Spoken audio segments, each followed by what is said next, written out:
എടാ നമ്മൾ ഈ കമ്പനീസ് ആക്ട് ഒക്കെ വായിക്കുമ്പോഴേ അതിനകത്ത് മിക്ക സെക്ഷൻസിലും ഏറ്റവും അവസാനം ഈ സെക്ഷൻ നിങ്ങൾ വയലേറ്റ് ചെയ്ത് കഴിഞ്ഞാൽ പെനാൽറ്റി ഉണ്ടാവും എന്നൊരു പ്രൊവിഷൻ നിങ്ങൾ കണ്ടിട്ടുണ്ടാവും അല്ലേ? ഈ പെനാൽറ്റി ഒക്കെ ആർക്കാ ഇമ്പോസ് ചെയ്ത് കൊടുക്കണേ? രണ്ടു പേർക്കാ. ഒന്ന് കമ്പനിക്ക്, പിന്നൊന്ന് ഓഫീസേഴ്സ് ഇൻ ഡിഫോൾട്ടിനാണ് പെനാൽറ്റി അല്ലേ? കമ്പനിക്കും പെനാൽറ്റി ഉണ്ടാവും, ഓഫീസർ ഇൻ ഡിഫോൾട്ടിനും പെനാൽറ്റി ഉണ്ടാവും. ഈ ഓഫീസർ ഇൻ ഡിഫോൾട്ട് എന്ന് വെച്ചാൽ ആരാ ആരാ ആരാ ആരാ ആരടാ എന്നുള്ള കാര്യമാണ് ഇന്ന് ഈ വീഡിയോയിൽ നമ്മൾ പഠിക്കാൻ പോണേ. Okay, section 2 clause 60 officers in default ആരൊക്കെയാണെന്ന് പറഞ്ഞിട്ടുണ്ട്.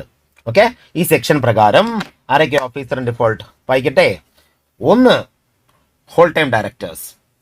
നമ്മുടെ കമ്പനിയുടെ എല്ലാ ഹോൾ ടൈം ഡയറക്ടേഴ്സിനെയും ഓഫീസർ ഇൻ ഡിഫോൾട്ടായിട്ട് ക്ലാസിഫൈ ചെയ്തിട്ടുണ്ട്. അപ്പോൾ വയലേഷൻസ് നടന്നാൽ പെടാൻ പോകുന്ന ആദ്യത്തെ ആൾക്കാർ ഹോൾ ടൈം ഡയറക്ടേഴ്സാണ്. Okay, 2, key managerial personnel. Section 2 clause 51 KMPs ആരൊക്കെയാണെന്നൊരു ലിസ്റ്റ് തന്നിട്ടുണ്ട്, പഠിച്ചിട്ടുണ്ടെന്ന് ഞാൻ വിശ്വസിക്കുന്നു. ഓക്കെ, ആ കീ മാനേജീരിയൽ പേഴ്സണൽ ഉള്ള കമ്പനിയാണെങ്കിൽ അവരെ എല്ലാവരെയും ഓഫീസേഴ്സ് ഇൻ ഡിഫോൾട്ടായിട്ട് കരുതും. ഓക്കെ, അപ്പോൾ ഏതെങ്കിലും സെക്ഷൻ വയലേറ്റ് ചെയ്താൽ ഇവരും പെടും. ഓക്കെ, പിന്നെ മൂന്നാമത്തെ പോയിന്റ് എന്താ?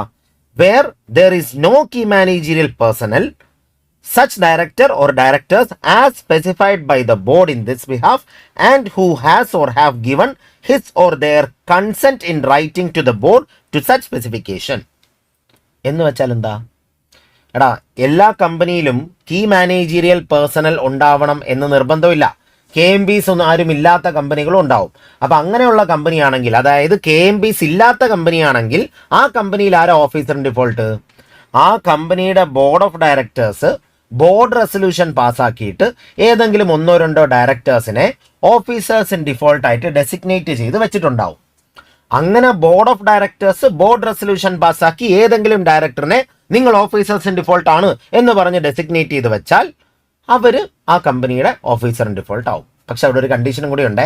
Board of directors board resolution പാസ്സാക്കി ഓഫീസർ ഇൻ ഡിഫോൾട്ട് ആക്കി, എന്നിട്ട് ആ ഡയറക്ടേഴ്സ് റിട്ടേൺ ഫോമിൽ കൺസെൻറ്റും കൂടെ തരണം. ശരി സാറേ, നമ്മൾ ഓഫീസർ ഇൻ ഡിഫോൾട്ട് ആവാൻ സമ്മതമാണ് എന്നവർ റിട്ടേൺ കൺസെൻറ്റും കൂടി തന്നിട്ടുണ്ടെങ്കിൽ ആ സ്പെസിഫൈ ചെയ്തിരിക്കുന്നവർ ഓഫീസർ ഇൻ ഡിഫോൾട്ട് ആവും. ഓക്കെ, ഇനി അവിടെ ഒരു കണ്ടിന്യൂഷൻ ഉണ്ട്, നോക്കിയേ. Or all the directors if no director is so specified. എന്ന് വെച്ചാൽ എന്താ? ഇനി നമ്മുടെ കമ്പനിയുടെ ഡയറക്ടേഴ്സ് അങ്ങനെ 1-2 ഡയറക്ടേഴ്സിനെ സ്പെസിഫൈ ചെയ്ത് നിങ്ങളാണ് ഓഫീസർ ഇൻ ഡിഫോൾട്ട് എന്ന് പറഞ്ഞിട്ടില്ലെങ്കിലോ ആ കമ്പനിയുടെ എല്ലാ ഡയറക്ടേഴ്സും ഓഫീസർ ഇൻ ഡിഫോൾട്ടായി മാറും. ഇതാണ് മൂന്നാമത്തെ പോയിന്റ്. മനസ്സിലായെന്ന് വിശ്വസിക്കുന്നു. ഓക്കെ, ഇനി നാലാമത്തെ പോയിന്റ് വായിക്കട്ടെ. Any person who under the immediate authority of the board or any KMP is charged with the responsibility including maintenance, filing or distribution of accounts or records, authorizes, actively participates in, knowingly permits or knowingly fails to take active steps to prevent any default. എന്ന് വെച്ചാൽ എന്താടാ?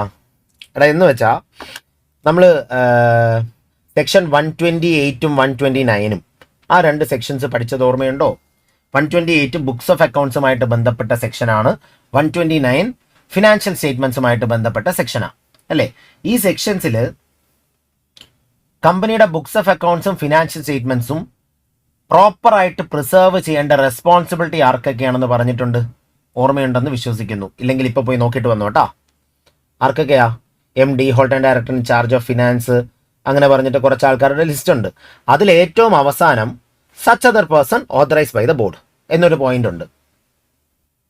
അപ്പോൾ അവിടെ financial സ്റ്റേറ്റ്മെൻറ്റ്സും books of അക്കൗണ്ട്സും prepare ചെയ്യേണ്ട responsibility board of directors ചിലപ്പോൾ കുറച്ച് ഡയറക്ടേഴ്സിന് കൊടുത്തിട്ടുണ്ടാവും. അങ്ങനെയാണെങ്കിൽ ആ കമ്പനിയിൽ ഫിനാൻഷ്യൽസും ബുക്സ് ഓഫ് അക്കൗണ്ട്സും കീപ്പ് ചെയ്തില്ലെങ്കിൽ ആ സ്പെസിഫൈ ചെയ്ത ഡയറക്ടേഴ്സിനാണ് റെസ്പോൺസിബിലിറ്റി. ഓക്കെ, അപ്പോൾ അവരെക്കുറിച്ചാണ് ഇവിടെ പറഞ്ഞിരിക്കുന്നത്. ഇതിൻ്റെ പ്രത്യേകത എന്താണെന്നറിയോ? ആ ഒരു കേസിൽ മാത്രമാണ് ഇത് ആപ്ലിക്കബിൾ. എന്ന് വെച്ചാൽ നമ്മുടെ കമ്പനിയിൽ ഫിനാൻഷ്യൽ സ്റ്റേറ്റ്മെൻറ്റ്സും ബുക്സ് ഓഫ് അക്കൗണ്ട്സും പ്രോപ്പറായിട്ട് കീപ്പ് ചെയ്യാത്ത കോൺട്രവെൻഷനാണ് വരുത്തിയതെങ്കിൽ ഇവരായിരിക്കും ലയബിൾ. നാലാമത്തെ പോയിന്റിൽ പറയുന്ന ആൾക്ക്. ഓക്കെ, 128 പ്രകാരം board of directors board resolution പാസ്സാക്കി ഏതൊക്കെ ഡയറക്ടേഴ്സിനെയാണോ ബുക്സ് ഓഫ് അക്കൗണ്ട്സും ഫിനാൻഷ്യൽ സ്റ്റേറ്റ്മെന്റ്സും കീപ്പ് ചെയ്യാനായിട്ട് ഓതറൈസ് ചെയ്തിരിക്കുന്നത് അവരായിരിക്കും ആ കേസിൽ ഓഫീസർ ഇൻ ഡിഫോൾട്ട്. ഓക്കെ, ബാക്കി ഇതുവരെ പഠിച്ച എല്ലാ കേസിലും എന്താ? ഏത് സെക്ഷന്റെ കോൺട്രവെൻഷൻ വന്നാലും അവരെല്ലാം ജനറലി ഓഫീസർ ഇൻ ഡിഫോൾട്ടാ. പക്ഷെ ഇവിടെ മാത്രം 128ഉം 129ഉം വയലേഷൻ നടത്തി കഴിഞ്ഞാൽ ആ സെക്ഷൻ പ്രകാരം board of directors books of accounts keep ചെയ്യാൻ ഏത് ഡയറക്ടറിനെയാണോ റെസ്പോൺസിബിലിറ്റി ഏൽപ്പിച്ചിരിക്കുന്നത് അവരാണ് അവിടെ ഓഫീസർ ഇൻ ഡിഫോൾട്ട്. മനസ്സിലായെന്ന് വിശ്വസിക്കുന്നു. ഓക്കെ, അടുത്തത് any person in accordance with whose advice, directions, instructions the board of directors of the company is accustom to act other than a person who gives advice to the board in the professional capacity. നമ്മൾ പ്രൊമോട്ടറിന്റെ definition പഠിച്ചത് ഓർമ്മയുണ്ടോ? 2 clause 69 ആ ഡെഫിനിഷനിലുള്ള ഒരു sentence ആയത് അതേ close തന്നെയാണ്. എന്താ പറഞ്ഞിരിക്കുന്നത്? എടാ, ഒരു വ്യക്തി, ഈ വ്യക്തി കമ്പനിയുടെ ഡയറക്ടർ ആയിരിക്കത്തില്ല, എന്നാലും ഈ വ്യക്തി കൊടുക്കുന്ന അഡ്വൈസസ് അനുസരിച്ച് അല്ലെങ്കിൽ ഈ വ്യക്തി കൊടുക്കുന്ന ഇൻസ്ട്രക്ഷൻസോ ഡയറക്ഷൻസോ അനുസരിച്ചിട്ടാണ് ഈ കമ്പനിയുടെ ബോർഡ് ഓഫ് ഡയറക്ടേഴ്സ് അവിടെ ഓരോ ഡിസിഷൻസും എടുക്കുന്നത്. അങ്ങനെ ഒരു വ്യക്തി തരുന്ന ഇൻസ്ട്രക്ഷൻ അനുസരിച്ച് നമ്മുടെ കമ്പനിയുടെ ബോർഡ് ഓഫ് ഡയറക്ടേഴ്സ് ഇൻസ്ട്രക്ഷൻസ് ഓരോ കാര്യങ്ങൾ അവിടെ ചെയ്യുവാണെങ്കിൽ ആ വ്യക്തി പ്രഥമ ദൃഷ്ടിയ നോക്കുമ്പോൾ നമ്മുടെ കമ്പനിയിൽ ആരും അല്ലായിരിക്കും, പക്ഷെ അവൻ നമ്മുടെ കമ്പനിയുടെ ബോർഡിന്റെ ഡിസിഷനെ കൺട്രോൾ ചെയ്യുന്ന ആളല്ലേ, അല്ലേ? അങ്ങനെ ആ കേസിൽ ആ വ്യക്തിയെയും നമ്മളിവിടെ ഓഫീസർ ഇൻ ഡിഫോൾട്ട് ആയിട്ട് കരുതും. ഓക്കെയാണോ? ഓക്കെ ആണെന്ന് വിശ്വസിക്കുന്നു. അടുത്ത പോയിന്റ് എന്താ? Every director in respect of a contravention of any of the provisions of this act who is aware of such contravention by virtue of receipt by him of any proceedings of the blood. എന്ന് വെച്ചാൽ എന്താടോ? കമ്പനിയിൽ contravention ഉണ്ടെന്ന്, ഇങ്ങനെ ഒരു violation നടന്നുവെന്ന് അറിഞ്ഞുകൊണ്ട് അവിടെ ഇരിക്കുന്ന ഡയറക്ടേഴ്സ്, അത് ആരൊക്കെയാണോ അവരെല്ലാവരും ഓഫീസർ ഇൻ ഡിഫോൾട്ടാണ്. ഈ ഡയറക്ടേഴ്സ് എന്ന് പറയുമ്പോൾ ബോർഡ് റെസൊല്യൂഷൻസ് ഒക്കെ കൈ കിട്ടുന്ന ആൾക്കാരല്ലേ, അല്ലേ? മാത്രമല്ല കമ്പനിയെക്കുറിച്ചുള്ള ഒരുപാട് ഡോക്യുമെന്റ്സ് എല്ലാം കയ്യിൽ കിട്ടുന്ന ആൾക്കാരല്ലേ. അപ്പോൾ അവർക്ക് അറിയാൻ പറ്റും ഇന്ന സാധനം നമ്മൾ വയലേഷൻ വരുത്തി. അങ്ങനെ അവിടെ അറിഞ്ഞുകൊണ്ട് അവിടെ മിണ്ടാതിരിക്കുന്ന ഡയറക്ടർ ആണെങ്കിൽ, അല്ലെങ്കിൽ ഇയാളുടെ അറിവോട് കൂടിയാണ് അവിടെ വയലേഷൻ നടന്നതെങ്കിൽ, അങ്ങനെയുള്ള എല്ലാ ഡയറക്ടേഴ്സും ഓഫീസർ ഇൻ ഡിഫോൾട്ടായി മാറും. കണ്ട, മാക്സിമം എല്ലാവരും ഇതിനകത്ത് പെടുത്തിയിട്ടുണ്ട്. ഓക്കെ, പിന്നെ last point, in respect of the issue or transfer of any shares of a company, the share transfer agents, registrar, merchant bankers to issue or transfer. എന്ന് വെച്ചാൽ എന്താടോ? എടാ, നമ്മുടെ കമ്പനിയുടെ ഷെയർ ട്രാൻസ്ഫറുമായിട്ട് ബന്ധപ്പെട്ട കുറച്ച് പ്രൊവിഷൻസ് നമ്മൾ ഷെയർ ക്യാപിറ്റൽ ചാപ്റ്ററിനകത്ത് പഠിച്ചിട്ടുണ്ട്. ഓക്കെ, അതുപോലെ തന്നെ കുറച്ച് provisions prospectus and allotment of സെക്യൂരിറ്റീസിന്റെ ചാപ്റ്ററിനകത്തും ഉണ്ട്. അപ്പോൾ അവിടെ നമ്മൾ പറഞ്ഞിട്ടുണ്ട്, ഒരു കമ്പനി IPO ചെയ്യുമ്പോൾ ആ കമ്പനി അപ്പോയിന്റ് ചെയ്യുന്ന ചില ഇന്റർമീഡിയറീസ് ഉണ്ട്. Share transfer agent, registrar to issue, depositories, അങ്ങനെയുള്ള ഇന്റർമീഡിയറീസ് ഉണ്ട്. ഈ കമ്പനി ഷെയർ ട്രാൻസ്ഫറുമായിട്ട് ബന്ധപ്പെട്ട കാര്യങ്ങൾക്കാണ് വയലേഷൻ വരുത്തുന്നതെങ്കിൽ ആരൊക്കെ ആയിരിക്കും ഇവിടെ ആ കേസിൽ ഓഫീസർ ഇൻ ഡിഫോൾട്ട്?